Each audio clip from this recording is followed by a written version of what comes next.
14वां अध्याय। ब्रह्मा जी के द्वारा भगवान की स्तुति।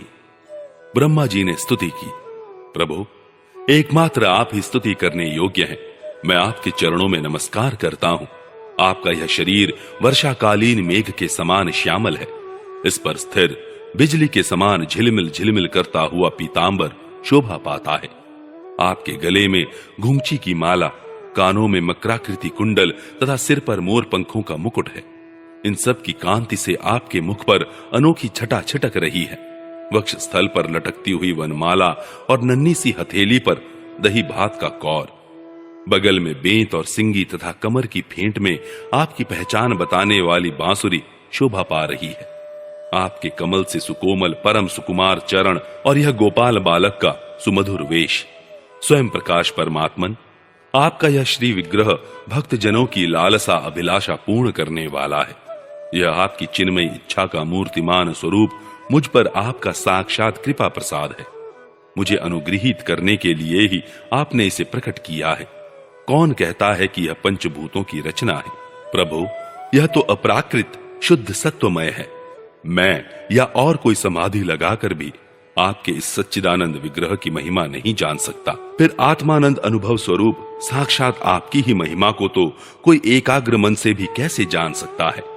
प्रभु, जो लोग ज्ञान के लिए प्रयत्न न करके अपने स्थान में ही स्थित रहकर केवल सत्संग करते हैं और आपके प्रेमी संत पुरुषों के द्वारा गाई हुई आपकी लीला कथा का जो उन लोगों के पास रहने से अपने आप सुनने को मिलती है, शरीर, वाणी और मन से विनयावनत होकर सेवन करते हैं, यहां तक कि उसे ही अपना जीवन बना लेते हैं, उसके बिना जी ही नहीं सकते। प्रभु, यद्यपि आप पर त्रिलोकी में कोई कभी विजय नहीं प्राप्त कर सकता, फिर भी वे आप पर विजय प्राप्त कर लेते हैं। आप उनके प्रेम के अधीन हो जाते हैं। भगवान, आपकी भक्ति सब प्रकार के कल्याण का मूल स्रोत उद्गम है। जो लोग उसे छोड़कर केवल ज्ञान की प्राप्ति के लिए श्रम उठाते और दुख भोगते हैं, उनको बस क्लेश ही क्लेश हाथ लगता है और कुछ नहीं। जैसे थोती भूसी कूटने वाले को केवल श्रम ही मिलता है, चावल नहीं। हे अच्युत, हे अनंत, इस लोक में पहले भी बहुत से योगी हो गए हैं। जब उन्हें योगादि के द्वारा आपकी प्राप्ति न हुई, तब उन्होंने अपने लौकिक और वैदिक समस्त कर्म आपके चरणों में समर्पित कर दिए। उन समर्पित कर्मों से तथा आपकी लीला कथा से उन्हें आपकी भक्ति प्राप्त हुई। उस भक्ति से ही आपके स्वरूप का ज्ञान प्राप्त करके उन्होंने बड़ी सुगमता से आपके परम पद की प्राप्ति कर ली। हे अनंत, आपके सगुण निर्गुण दोनों स्वरूपों का ज्ञान कठिन होने पर भी निर्गुण स्वरूप की महिमा इंद्रियों का प्रत्याहार करके शुद्धांतःकरण से जानी जा सकती है। विशेष आकार के परित्याग पूर्वक आत्माकार अंतःकरण का साक्षात्कार किया जाए। यह आत्माकारता घटपटादि रूप के समान ज्ञेय नहीं है, प्रत्युत आवरण का भंग मात्र है। यह साक्षात्कार, यह ब्रह्म है, मैं ब्रह्म को जानता हूं, इस प्रकार नहीं, किंतु स्वयं प्रकाश रूप से ही होता है। परंतु भगवान, जिन समर्थ पुरुषों ने अनेक जन्मों तक परिश्रम करके पृथ्वी का एक एक परमाणु, आकाश के हिमकण तथा उसमें चमकने वाले नक्षत्र एवं तारों तक को गिन डाला है, उनमें भी भला ऐसा कौन हो सकता है जो आपके सगुण स्वरूप के अनंत गुणों को गिन सके? प्रभु, आप केवल संसार के कल्याण के लिए ही अवतीर्ण हुए हैं। सो भगवान, आपकी महिमा का ज्ञान तो बड़ा ही कठिन है। इसलिए जो पुरुष क्षण क्षण पर बड़ी उत्सुकता से आपकी कृपा का ही भलीभांति अनुभव करता रहता है और प्रारब्ध के अनुसार जो कुछ सुख या दुख प्राप्त होता है उसे निर्विकार मन से भोग लेता है, एवं जो प्रेम पूर्ण हृदय, गदगद वाणी और पुलकित शरीर से अपने को आपके चरणों में समर्पित करता रहता है, इस प्रकार जीवन व्यतीत करने वाला पुरुष ठीक वैसे ही आपके परम पद का अधिकारी हो जाता है जैसे अपने पिता की संपत्ति का पुत्र। प्रभु, मेरी कुटिलता तो देखिए। आप अनंत आदि पुरुष परमात्मा हैं और मेरे जैसे बड़े बड़े मायावी भी आपकी माया के चक्र में हैं। फिर भी मैंने आप पर अपनी माया फैलाकर अपना ऐश्वर्य देखना चाहा। प्रभु, मैं आपके सामने हूं ही क्या? क्या आग के सामने चिंगारी की भी कुछ गिनती है? भगवान, मैं रजोगुण से उत्पन्न हुआ हूं। आपके स्वरूप को मैं ठीक ठीक नहीं जानता। इसी से अपने को आपसे अलग संसार का स्वामी माने बैठा था। मैं अजन्मा जगत करता हूं। इस मायाकृत मोह के घने अंधकार से मैं अंधा हो रहा था। इसलिए आप यह समझकर कि यह मेरे ही अधीन है, मेरा भृत्य है, इस पर कृपा करनी चाहिए। मेरा अपराध क्षमा कीजिए। मेरे स्वामी, प्रकृति, महतत्व, अहंकार, आकाश, वायु, अग्नि, जल और पृथ्वी रूप आवरणों से घिरा हुआ यह ब्रह्मांड ही मेरा शरीर है और आपके एक एक रोम के छिद्र में ऐसे ऐसे अगणित ब्रह्मांड उसी प्रकार उड़ते पड़ते रहते हैं जैसे झरोखे की जाली में से आने वाली सूर्य की किरणों में रज के छोटे छोटे परमाणु उड़ते हुए दिखाई पड़ते हैं। कहां अपने परिमाण से 3.5 हाथ के शरीर वाला अत्यंत क्षुद्र मैं और कहां आपकी अनंत महिमा। वृत्तियों की पकड़ में न आने वाले परमात्मन, जब बच्चा माता के पेट में रहता है तब अज्ञानवश अपने हाथ पैर पीटता है, परंतु क्या माता उसे अपराधी समझती है या उसके लिए वह कोई अपराध होता है और नहीं है। इन शब्दों से कही जाने वाली कोई भी वस्तु ऐसी है क्या जो आपकी कोख के भीतर न हो। श्रुतियां कहती हैं कि जिस समय तीनों लोग प्रलयकालीन जल में लीन थे, उस समय उस जल में स्थित श्री नारायण के नाभि कमल से ब्रह्मा का जन्म हुआ। उनका यह कहना किसी प्रकार असत्य नहीं हो सकता। तब आप ही बतलाइए प्रभु, क्या मैं आपका पुत्र नहीं? प्रभु, आप समस्त जीवों के आत्मा हैं, इसलिए आप नारायण हैं। आप समस्त जगत के और जीवों के अधीश्वर हैं, इसलिए आप नारायण हैं। आप समस्त लोकों के साक्षी हैं, इसीलिए भी नारायण हैं। नर से उत्पन्न होने वाले जल में निवास करने के कारण जिन्हें नारायण कहा जाता है, वे भी आपके एक अंश ही हैं। वह अंश रूप से दिखना भी सत्य नहीं है, आपकी माया ही है। भगवान, यदि आपका वह विराट स्वरूप सचमुच उस समय जल में ही था, तो मैंने उसी समय उसे क्यों नहीं देखा, जबकि मैं कमल नाल के मार्ग से उसे 100 वर्ष तक जल में ढूंढता रहा। फिर मैंने जब तपस्या की तब उसी समय मेरे हृदय में उसका दर्शन कैसे हो गया, और फिर कुछ ही क्षणों में वह पुनः क्यों नहीं दिखा, अंतर्धान क्यों हो गया। माया का नाश करने वाले प्रभु, दूर की बात कौन करे, अभी इसी अवतार में आपने इस बाहर दिखने वाले जगत को अपने पेट में ही दिखला दिया, जिसे देखकर माता यशोदा चकित हो गई थी।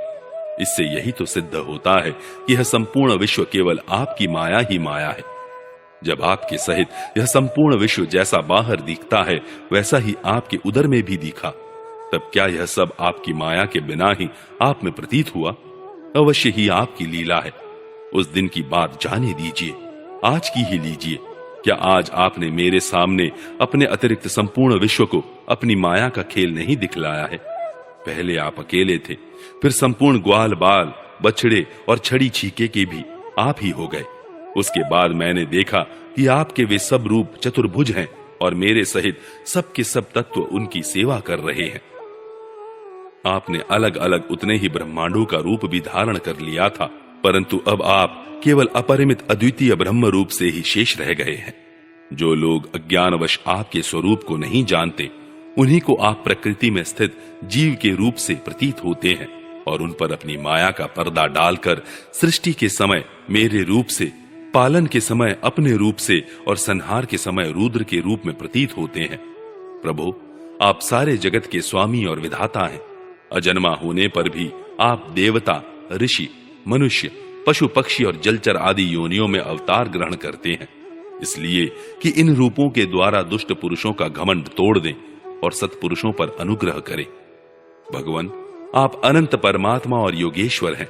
जिस समय आप अपनी योग माया का विस्तार करके लीला करने लगते हैं, उस समय त्रिलोकी में ऐसा कौन है जो यह जान सके कि आपकी लीला कहां, किस लिए, कब और कितनी होती है। इसलिए यह संपूर्ण जगत स्वप्न के समान असत्य, अज्ञान रूप और दुख पर दुख देने वाला है। आप परमानंद, परम ज्ञान स्वरूप एवं अनंत हैं। यह माया से उत्पन्न एवं विलीन होने पर भी आप में आपकी सत्ता से सत्य के समान प्रतीत होता है। प्रभु, आप ही एकमात्र सत्य हैं, क्योंकि आप सबके आत्मा जो हैं। आप पुराण पुरुष होने के कारण समस्त जन्मादि विकारों से रहित हैं। आप स्वयं प्रकाश हैं, इसलिए देश, काल और वस्तु जो पर प्रकाश हैं, किसी प्रकार आपको सीमित नहीं कर सकते। आप उनके भी आदि प्रकाशक हैं। आप अविनाशी होने के कारण नित्य हैं। आपका आनंद अखंडित है। आप में न तो किसी प्रकार का मल है और न अभाव। आप पूर्ण एक हैं। समस्त उपाधियों से मुक्त होने के कारण आप अमृत स्वरूप हैं। आपका यह ऐसा स्वरूप समस्त जीवों का ही अपना स्वरूप है, जो गुरु रूप सूर्य से तत्वज्ञान रूप दिव्य दृष्टि प्राप्त करके उससे आपको अपने स्वरूप के रूप में साक्षात्कार कर लेते हैं। वे इस झूठे संसार सागर को मानो पार कर जाते हैं। जो पुरुष परमात्मा को आत्मा के रूप में नहीं जानते, उन्हें उस अज्ञान के कारण ही इस नाम रूपात्मक निखिल प्रपंच की उत्पत्ति का भ्रम हो जाता है, किंतु ज्ञान होते ही इसका आत्यांतिक प्रलय हो जाता है। जैसे रस्सी में भ्रम के कारण ही सांप की प्रतीति होती है और भ्रम के निवृत्त होते ही उसकी निवृत्ति हो जाती है। संसार संबंधी बंधन और उससे मोक्ष, ये दोनों ही नाम अज्ञान से कल्पित हैं। वास्तव में ये अज्ञान के ही दो नाम हैं। ये सत्य और ज्ञान स्वरूप परमात्मा से भिन्न अस्तित्व नहीं रखते। जैसे सूर्य में दिन और रात का भेद नहीं है, वैसे ही विचार करने पर अखंड चित्त स्वरूप केवल शुद्ध आत्म तत्व में न बंधन है और न तो मोक्ष। भगवान, कितने आश्चर्य की बात है कि आप हैं अपने आत्मा, पर लोग आपको पराया मानते हैं, और शरीर आदि हैं पराये, किंतु उनको आत्मा मान बैठते हैं और इसके बाद आपको कहीं अलग ढूंढने लगते हैं। भला अज्ञानी जीवों का यह कितना बड़ा ज्ञान है। हे अनंत, आप तो सबके अंतःकरण में ही विराजमान हैं। इसलिए संत लोग आपके अतिरिक्त जो कुछ प्रतीत हो रहा है उसका परित्याग करते हुए अपने भीतर ही आपको ढूंढते हैं। क्योंकि यद्यपि रस्सी में सांप नहीं है, फिर भी उस प्रतीयमान सांप को मिथ्या निश्चय किए बिना भला कोई सत्पुरुष सच्ची रस्सी को कैसे जान सकता है। अपने भक्त जनों के हृदय में स्वयं स्फुरित होने वाले भगवान, आपके ज्ञान का स्वरूप और महिमा ऐसी है, उससे अज्ञान कल्पित जगत का नाश हो जाता है। फिर भी जो पुरुष आपके युगल चरण कमलों का तनिक सा भी कृपा प्रसाद प्राप्त कर लेता है, उससे अनुग्रहित हो जाता है, वही आपकी सच्चिदानंदमय महिमा का तत्व जान सकता है। दूसरा कोई भी ज्ञान वैराग्य आदि साधन रूप अपने प्रयत्न से बहुत काल तक कितना भी अनुसंधान करता रहे, वह आपकी महिमा का यथार्थ ज्ञान नहीं प्राप्त कर सकता। इसलिए भगवान, मुझे इस जन्म में, दूसरे जन्म में अथवा किसी पशु पक्षी आदि के जन्म में भी ऐसा सौभाग्य प्राप्त हो कि मैं आपके दासों में से कोई एक दास हो जाऊं और फिर आपके चरण कमलों की सेवा करूं। मेरे स्वामी, जगत के बड़े बड़े यज्ञ सृष्टि के प्रारंभ से लेकर अब तक आपको पूर्णतः तृप्त न कर सके, परंतु आपके व्रज की गायों और ग्वालिनों के बछड़े एवं बालक बनकर उनके स्तनों का अमृत सा दूध बड़े उमंग से पिया है। वास्तव में उन्हीं का जीवन सफल है, वे ही अत्यंत धन्य है। अहो, नंद आदि व्रजवासी गोपों के धन्य भाग हैं। वास्तव में उनका अहो भाग्य है, क्योंकि परमानंद स्वरूप सनातन परिपूर्ण ब्रह्म आपके उनके अपने सगे संबंधी और सुहृद हैं। हे अच्युत, इन व्रजवासियों के सौभाग्य की महिमा तो अलग रही। मन आदि 11 इंद्रियों के अधिष्ठात्री देवता के रूप में रहने वाले महादेव आदि हम लोग बड़े ही भाग्यवान हैं, क्योंकि इन व्रजवासियों की मन आदि 11 इंद्रियों को प्याले बनाकर हम आपके चरण कमलों का अमृत से भी मीठा, मदिरा से भी मादक मधुर मकरंद रस पान करते रहते हैं। जब उसका एक एक इंद्रिय से पान करके हम धन्य धन्य हो रहे हैं, तब समस्त इंद्रियों से उसका सेवन करने वाले व्रजवासियों की तो बात ही क्या है। प्रभु, इस व्रज भूमि के किसी वन में और विशेष करके गोकुल में किसी भी योनि में जन्म हो जाए, यही हमारे लिए बड़े सौभाग्य की बात होगी, क्योंकि यहां जन्म हो जाने पर आपके किसी न किसी प्रेमी के चरणों की धूलि अपने ऊपर पड़ ही जाएगी। प्रभु, आपके प्रेमी व्रजवासियों का संपूर्ण जीवन आपका ही जीवन है। आप ही उनके जीवन के एकमात्र सर्वस्व हैं। इसलिए उनके चरणों की धूलि मिलना आपके ही चरणों की धूलि मिलना है, और आपके चरणों की धूलि को तो श्रुतियां भी अनादि काल से अब तक ढूंढ ही रही हैं। देवताओं के भी आराध्य देव प्रभु, इन व्रजवासियों को इनकी सेवा के बदले में आप क्या फल देंगे। संपूर्ण फलों के फल स्वरूप आपसे बढ़कर और कोई फल तो है ही नहीं। यह सोचकर मेरा चित्त मोहित हो रहा है।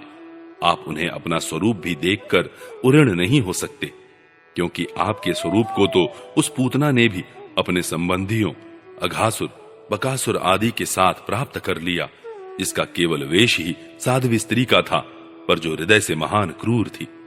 फिर जिन्होंने अपने घर, धन, स्वजन, प्रिय, शरीर, पुत्र, प्राण और मन सब कुछ आपके ही चरणों में समर्पित कर दिया है। जिनका सब कुछ आपके ही लिए है, उन व्रजवासियों को भी वही फल देकर आप कैसे उर्ण हो सकते हैं। सच्चिदानंद स्वरूप श्याम सुंदर तभी तक राग द्वेष आदि दोष चारों के समान सर्वस्व अपहरण करते रहते हैं, तभी तक घर और उसके संबंधी कैद की तरह संबंध के बंधनों में बांधे रखते हैं, और तभी तक मोह पैर की बेड़ियों की तरह जकड़े रखता है, जब तक जीव आपका नहीं हो जाता।